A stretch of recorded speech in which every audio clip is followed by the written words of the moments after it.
Le sentier de montagne était familier. Monk connaissait chaque virage. Il connaissait chaque pente difficile. Il avait parcouru ce sentier de nombreuses fois. Il se sentait chez lui dans ce paysage accidenté. Mais ce soir-là semblait différent. L'air était plus froid, le vent avait une morsure plus aiguë. Il tourbillonnait autour des hautes falaises. Monk resserra sa veste.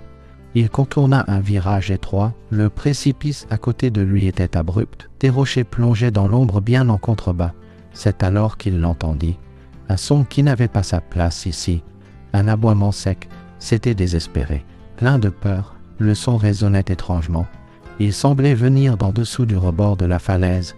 Monk s'arrêta, il écouta attentivement. Le vent hurlait. Il couvrait presque le son. Mais il était de nouveau là. Un jappement paniqué, les yeux de Monk balayèrent la paroi rocheuse en contrebas. La lumière déclinait rapidement, les ombres s'étiraient, longues et profondes. Il fouilla les crevasses, il scruta le vide abrupt. Son cœur battait contre ses côtes, puis il le vit, une forme, un mouvement, environ 15 pieds plus bas, sur une minuscule et précaire corniche, un chien, un berger allemand. Le chien tremblait, ses pattes cherchaient une prise. Des éboulis instables bougeaient sous son poids. Ses yeux étaient écarquillés de terreur. Ils se fixèrent sur Monk. Un appel muet à l'aide, Monk se figea. Son souffle se coupa dans sa gorge. La corniche était incroyablement étroite. Un faux mouvement semblait inévitable. Le chien tomberait. Dans l'abîme rocheux en contrebas, le vent souffla violemment en rafales. Il déchira les vêtements de Monk. Cela semblait être un avertissement. Le temps manquait. Il regarda rapidement autour de lui, pas d'autres randonneurs, aucun signe de quelqu'un à proximité. Juste Monk, le chien piégé et le vent hurlant. Ils étaient seuls au bord du monde. Des questions traversèrent l'esprit de Monk. Comment le chien était-il arrivé là? Son propriétaire était-il à proximité? Laissé perdu, pourquoi personne ne cherchait? Les questions étaient inutiles maintenant. L'action était nécessaire, urgemment. Si Monk ne faisait rien, le chien ne survivrait pas à la nuit, il ne pouvait pas se détourner. Il ne pouvait pas abandonner l'animal à son sort, il devait essayer. Le pouls de Monk battait dans ses oreilles. Il prit une profonde inspiration. Il se laissa tomber prudemment à genoux. Il s'approcha du bord de la falaise. Il jeta un coup d'œil par-dessus la corniche. Le berger allemand gémissait doucement. Il arpentait nerveusement d'avant en arrière, confiné dans cet espace minuscule, piégé entre la paroi rocheuse froide et le vide terrifiant.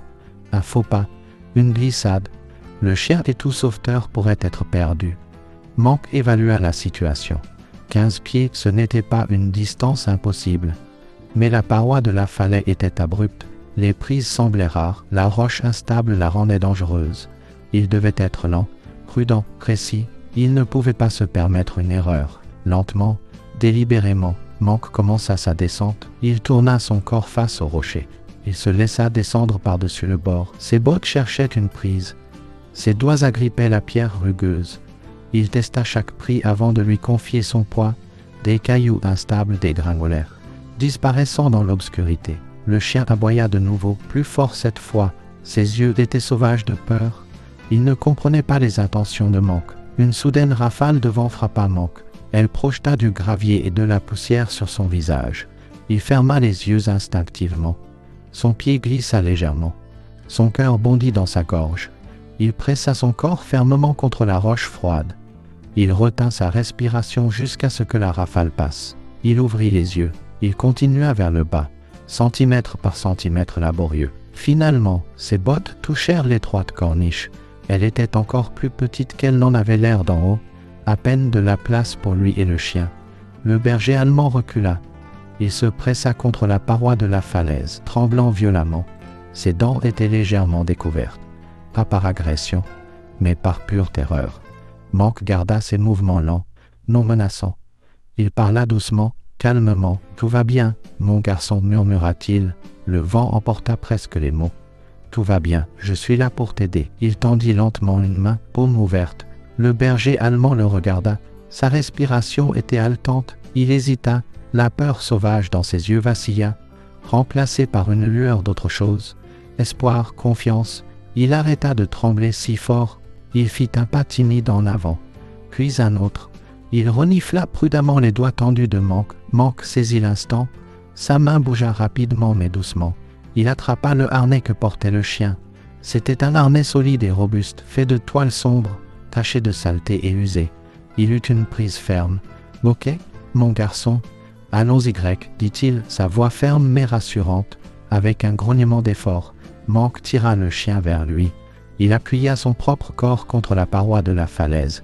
Il utilisa son poids comme ancre. Maintenant venait la partie la plus difficile. Remonter. Ensemble, la montée fut lente, atrocement lente. Monk se déplaçait vers le haut, assurant chaque prise, testant chaque appui pour les pieds. Il gardait un bras protecteur autour du chien, le guidant, soutenant son poids lorsque nécessaire. Le chien semblait comprendre. Il grimpait à ses côtés, ses pattes trouvant de petites fissures et bosses dans la roche. 2 fois, Monk dut pousser le chien devant lui sur un endroit légèrement plus large. 2 fois, le chien attendit patiemment qu'il suive. Finalement, haletant, ils atteignirent le sommet. Monk se lissa par-dessus le bord sur la sécurité relative du sentier. Il tira le chien à côté de lui. Ils s'effondrèrent tous les deux sur le sol poussiéreux. Épuisés, tremblants, leur cœur battant à l'unisson. Monk resta allongé là un moment, reprenant son souffle, regardant le ciel s'assombrir au-dessus. Le chien était allongé à côté de lui, haletant lourdement. Son épreuve était terminée. Alors que Monk s'asseyait, il remarqua autre chose. Attaché au harnais du chien se trouvait une laisse cassée. Le nylon d'épais était effiloché, cassé net. Quelqu'un possédait ce chien, quelqu'un lui avait mis ce harnais solide. Mais qui et pourquoi le chien était-il seul? Comment s'était-il retrouvé sur cette corniche mortelle? Le mystère s'épaississait. Monk s'assit en tailleur sur le sentier. Le berger allemand resta près de lui, encore secoué, mais immensément soulagé. Le chien haletait. Ses flancs se soulevaient. Ses yeux scrutaient nerveusement les alentours. Mais il ne tenta pas de s'enfuir. Il semblait sentir qu'il était en sécurité maintenant. Monk fouilla dans son sac à dos. Il sortit sa bouteille d'eau. Il dévissa le bouchon. Il versa de l'eau dans sa main en coupe. Il l'offrit au chien. Le berger allemand hésita une seconde seulement. Puis il la pagolume. Sa langue était rêche contre la peau de Monk. Monk remplit sa main plusieurs fois, jusqu'à ce que le chien semble satisfait. La nourriture suivit. Monk n'avait pas de nourriture pour chien. Il n'avait qu'une barre de céréales, pas idéale, mais mieux que rien. Il émietta la barre en petits morceaux. Il les offrit sur sa paume plate. Le chien renifla l'offrande. Puis il prit les morceaux doucement, avec précaution. Ses mouvements étaient précis, comme s'il avait été bien dressé. Monk parla au chien. Des ordres doux. Assis, dit-il doucement. Le chien s'assit immédiatement. Sa queue donna un coup timide contre le sol. Le chien resta assis, observant Monk attentivement, penchant légèrement la tête. Il était intelligent, très intelligent, clairement dressé par quelqu'un qui s'en souciait. Mais quelque chose n'allait pas. Le chien tressaillait au bruit soudain, le craquement d'une brindille, le cri lointain d'un oiseau. Ses yeux avaient un regard hanté, une peur profonde. Ce chien n'était pas seulement perdu. Il fuyait quelque chose. Ou il avait vécu quelque chose de terrible. Il avait peur, profondément peur. Monk examina doucement le harnais à nouveau, puis le collier en dessous. Il passa ses doigts sous la fourrure épaisse autour du cou du chien. C'est alors qu'il le sentit, caché sous la fourrure, presque invisible. Une petite médaille en métal délavé. Pendant lâchement à l'anneau du collier, la gravure était très usée, lissée par le temps et l'usure. Mais Monk pouvait à peine distinguer de faibles chiffres. Un numéro de téléphone. Il plissa les yeux dans la lumière déclinante. Il pouvait lire la plupart, mais les 2 derniers chiffres étaient presque complètement effacés, oblitérés. L'espoir monta en Monk. Une réponse, un moyen de trouver le propriétaire. Il sortit son téléphone portable. Le réseau était inégal ici, mais il avait une ou 2 barres. Il composa soigneusement les chiffres visibles. Il essaya de deviner les 2 derniers. 0001. Il essaya plusieurs combinaisons. Chaque fois, l'appel échoua ou aboutit à un mauvais numéro. Finalement, il essaya la combinaison la plus probable basée sur les faibles rayures. Le téléphone sonna. 1 fois, 2 fois, une longue pause, puis une voix froide et automatisée répondit.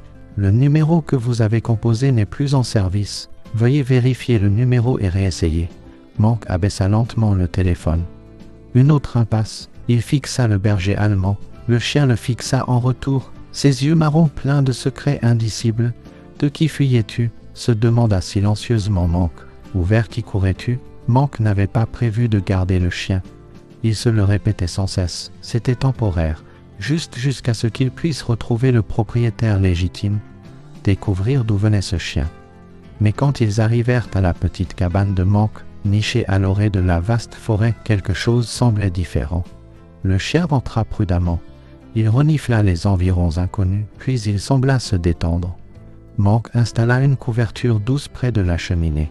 Il remplit une gamelle d'eau fraîche, une autre avec un reste de ragoût qu'il avait. Le berger allemand inspecta les offrandes. Il mangea le ragoût rapidement mais poliment, but de l'eau, puis il se roula en boule sur la couverture. Il soupira profondément, comme s'il avait enfin trouvé refuge, comme s'il avait toujours appartenu à cet endroit. Au cours des jours suivants, Monk tenta tout. Il fit des affiches chiens trouvés. Il inclut une photo qu'il avait prise avec son téléphone. Il décrivit le chien, le harnais, l'endroit où il l'avait trouvé. Il se rendit en voiture à la ville la plus proche. Il afficha des posters sur les panneaux communautaires, à l'épicerie générale, à la station-service. Il appela tous les refuges pour animaux locaux. Il déposa une déclaration de chiens trouvés. Il publia des détails sur plusieurs forums en ligne, sites web pour animaux perdus, groupes communautaires. Les jours se transformèrent en une semaine. Son téléphone resta silencieux. Pas de mails, pas d'appels. Aucune piste n'apparut. C'était comme si le chien s'était matérialisé de nulle part, tombé sur cette corniche de nulle part. Un matin, Monk se versait du café dans sa cuisine. Le chien arriva silencieusement derrière lui. Il s'assit patiemment à ses pieds, levant les yeux vers lui. Monk faillit trébucher sur lui. Il baissa les yeux et rit. « Tu es vraiment mon ombre, n'est-ce pas » dit-il. Les oreilles du chien se dressèrent au mouille-ombre, sa queue frappa contre le plancher. Le nom semblait lui convenir. À partir de ce moment, le chien fut Max, cela semblait juste.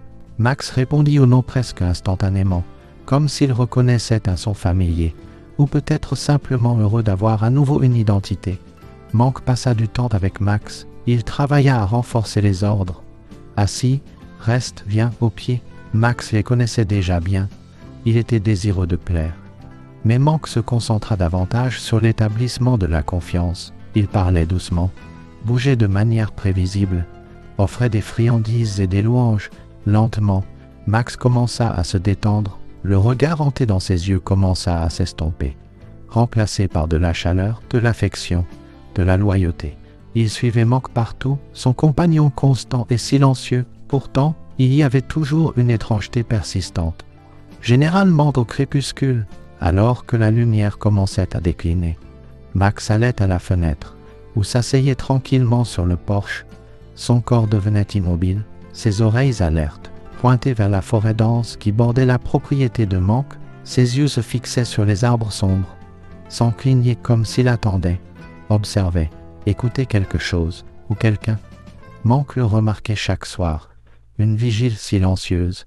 Il y avait quelque chose là-bas, quelque chose que Max n'avait pas oublié. La forêt n'était pas seulement l'endroit où il avait été trouvé. Elle détenait une connexion plus profonde. Elle faisait partie de son histoire. Et quelle que soit cette histoire, elle n'était clairement pas encore terminée. Une semaine après le sauvetage, Monk décida que Max avait besoin d'un véritable examen médical. Il semblait en assez bonne santé. Énergique, mangeait bien, mais Monk ressentit une envie, un besoin de creuser plus profondément. Trouver n'importe quel indice sur le passé de Max. Il conduisit Max à la clinique vétérinaire la plus proche en ville. La clinique était petite, propre, sentait légèrement l'antiseptique.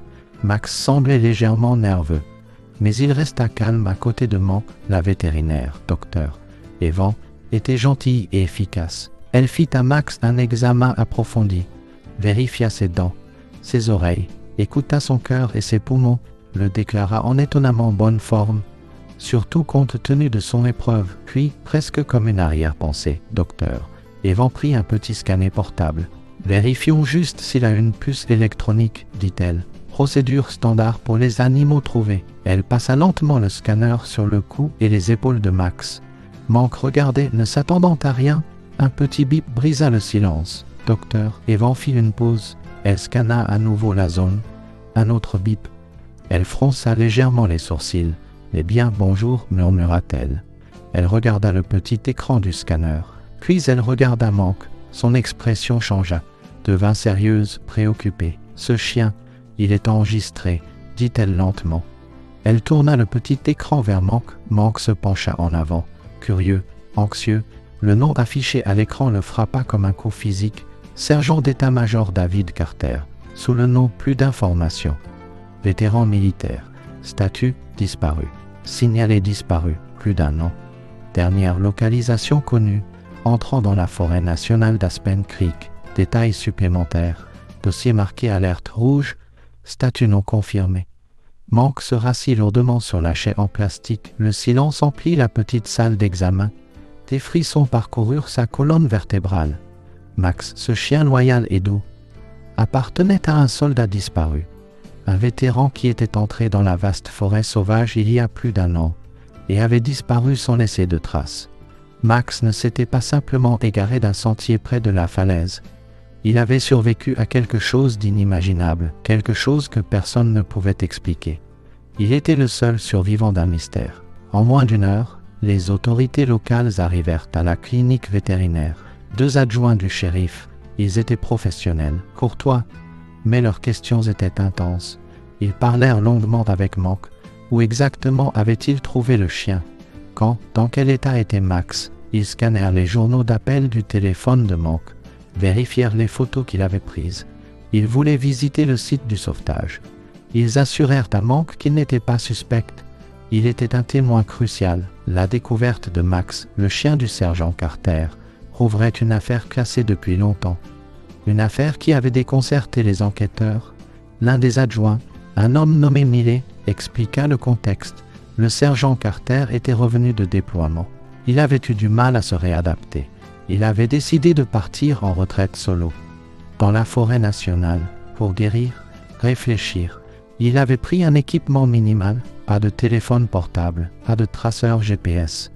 Juste lui-même et son fidèle chien, Max. Il avait dit à des amis qu'il avait besoin de temps seul. Il était attendu de retour dans 2 semaines. Il n'est jamais revenu. De vastes opérations de recherche avaient été lancées. Des équipes avaient ratissé le terrain accidenté pendant des semaines. Ils avaient utilisé des chiens, des hélicoptères, des bénévoles. Ils n'avaient absolument rien trouvé. Aucun signe de Carter, aucun signe de son campement, aucun signe de Max. C'était comme si la forêt les avait engloutis. Certains spéculaient que Carter était parti vivre hors réseau intentionnellement, avait commencé une nouvelle vie quelque part. D'autres craignaient le pire. Un accident, un acte criminel. La nature sauvage pouvait être impitoyable, et pourtant, voici Max, vivant, en bonne santé, trouvé accroché à un rebord de falaise à des kilomètres de l'endroit où Carter avait été vu pour la dernière fois. Max était le seul lien, le seul témoin de la tragédie qui s'était déroulée au plus profond des bois. Malgré toute cette attention renouvelée, Max resta calme. Posé, il s'assit tranquillement à côté de Monk. Ses yeux, cependant, continuaient de dériver vers la fenêtre, vers la direction de la forêt, comme si les bois détenaient encore des secrets, des réponses que lui seul connaissait. Attendant d'être révélé, la vie s'installa dans une nouvelle routine. Monk coopéra pleinement avec les adjoints. Il leur montra la corniche de la falaise, répondit à d'autres questions. Mais l'enquête ne donna aucune avancée immédiate. La forêt garda ses secrets. Max resta avec Monk. Le lien entre eux se renforça, forgé dans le traumatisme et le sauvetage partagé. Puis, un soir tranquille, tout changea. Monk lisait près de la cheminée. Max somnolait sur sa couverture. Soudain, Max bondit sur ses pattes. Il se tint raide au bord de la porte du porche, les oreilles dressées vers l'avant, la queue raide. Son corps frémissait d'une concentration intense. Il laissa échapper un grognement sourd, puis, sans avertissement, il fila. Il jaillit du porche, traversa la petite cour en courant, et disparut dans la lisière sombre des arbres bordant la propriété. Il commença à aboyer. À son aboiement joueur habituel, c'était différent, urgent, insistant, un son rempli de détermination. L'alarme traversa Monk, il sursauta, attrapa sa lampe de poche robuste sur le manteau de la cheminée, courut dehors. « Max, reviens !» cria-t-il, mais Max ne s'arrêta pas. Il plongea plus profondément dans les bois, se frayant un chemin à travers les broussailles. Ses aboiements résonnaient parmi les arbres. Manque courut après lui, le faisceau de la lampe de poche rebondissant sauvagement. Fendant l'obscurité oppressante, des branches s'accrochaient à ses vêtements, des racines menaçaient de le faire trébucher. La forêt était épaisse, désorientante, les ombres dansaient comme des fantômes. Max ne s'éloigna jamais trop loin, il aboyait, courait en avant, faisait une pause, regardait en arrière pour s'assurer que Manque suivait, puis repartait de plus belle. Il conduisait clairement Manque quelque part de spécifique, de plus en plus profondément dans les bois inconnus ils allèrent. Le cœur de Manque battait la chamade, à la fois par l'effort et par un sentiment croissant de malaise, qu'avait trouvé Max, après ce qui sembla être des kilomètres, mais qui était probablement moins d'un. Max s'arrêta. Il se tenait au bord d'une petite clairière naturelle. Il gémit doucement, regardant de Manque à la clairière, puis de nouveau vers Manque. Manque entra dans la clairière. Le faisceau de sa lampe de poche balaya la zone. Sous un épais enchevêtrement de branches et de lianes envahissantes, presque avalées par le sol forestier, se trouvait quelque chose d'inattendu. Un vieux campement, usé par les intempéries. Intact, silencieux, la nature le reprenait lentement. Manque s'approcha. Ses bottes craquèrent sur les feuilles mortes. Son cœur battait lourdement. Il vit une bouilloire rouillée couchée sur le côté, un sac à dos moisi et décomposé appuyé contre un tronc d'arbre. Des morceaux déchirés de tissu délavé éparpillés à proximité. Des restes d'une tente, peut-être. Et puis il le vit, partiellement enterré sous les feuilles mortes et la terre meuble. Caché par le temps et les éléments. Quelque chose de glaçant, inconfondable. Des restes humains. Une main squelettique, une partie d'un crâne. Manque tomba à genoux, submergé. Une vague de nausée le submergea. Il prit plusieurs profondes inspirations. Essayant de se calmer, Max se tenait à côté de lui, silencieux maintenant, se pressant doucement contre la jambe de Manque, offrant un réconfort silencieux. Manque tendit une main tremblante, caressa la tête de Max. Il comprenait maintenant. Il sortit son téléphone. Ses mains tremblaient alors qu'il composait le 911. Il signala sa position du mieux qu'il put. Signala sa sinistre découverte. Les équipes de la police scientifique arrivèrent. La zone fut bouclée. L'enquête reprit. Quelques jours plus tard, la confirmation officielle arriva. Dossier dentaire. Analyse ADN. Les restes appartenaient au sergent d'état-major David Carter, le vétéran disparu. L'homme à qui Max avait appartenu. L'homme que Max n'avait jamais vraiment quitté. D'une manière ou d'une autre, incroyablement, Max avait survécu seul dans la nature sauvage. Pendant plus d'un an, il était resté près du dernier lieu de repos de son maître, le gardant, refusant de l'abandonner. Une loyauté sans mesure. Manque comprit enfin l'aboiement désespéré qu'il avait entendu depuis le rebord de la falaise. Ce n'était pas seulement un cri pour son propre sauvetage, c'était une supplique d'une âme loyale, essayant désespérément de ramener quelqu'un vers la vérité, vers le maître qu'il refusait de laisser derrière lui. Quelques jours plus tard, Manque organisa un petit service tranquille, à des funérailles, exactement, plutôt un mémorial, tenu près de l'endroit où le sergent Carter avait été trouvé. Max s'assit solennellement aux côtés de Manque pendant toute la simple cérémonie. Manque plaça un petit drapeau américain près du site, un humble hommage honorant le service du soldat. Son sacrifice, alors que Manque se tenait là perdu dans ses pensées, le shérif Millet et un autre adjoint arrivèrent. Ils étaient venus présenter leur respect. Ils reconnurent le service du sergent Carter. Mais ils parlèrent aussi de Max, de l'incroyable et inébranlable loyauté du chien, un témoignage du lien entre un soldat et son chien. L'homme qui avait sauvé le chien du rebord de la falaise se tenait maintenant à côté de lui, gardien, compagnon, liés à jamais par les événements sur la montagne. Manque baissa les yeux vers Max. Le chien leva les yeux vers lui. La confiance et la compréhension coulaient entre eux. Manque était reconnaissant du tournant inattendu que sa vie avait pris. Reconnaissant pour le chien courageux et loyal qu'il avait trouvé, et qui, à son tour, avait permis à son maître perdu d'être enfin retrouvé. Ils restèrent ensemble un long moment, l'homme et le chien, sous la canopée tranquille de la forêt, leur histoire partagée atteignant enfin sa conclusion poignante.